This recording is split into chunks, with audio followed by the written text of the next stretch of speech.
makain, kung meron mamakain hindi sapat. Maraming mga taong mayayaman sa kabila ng kaalamang marami yan sa lahat.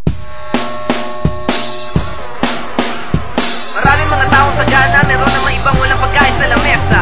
Maraming mga natulog sa kama, meron namang iba nagkasana sa kalsada.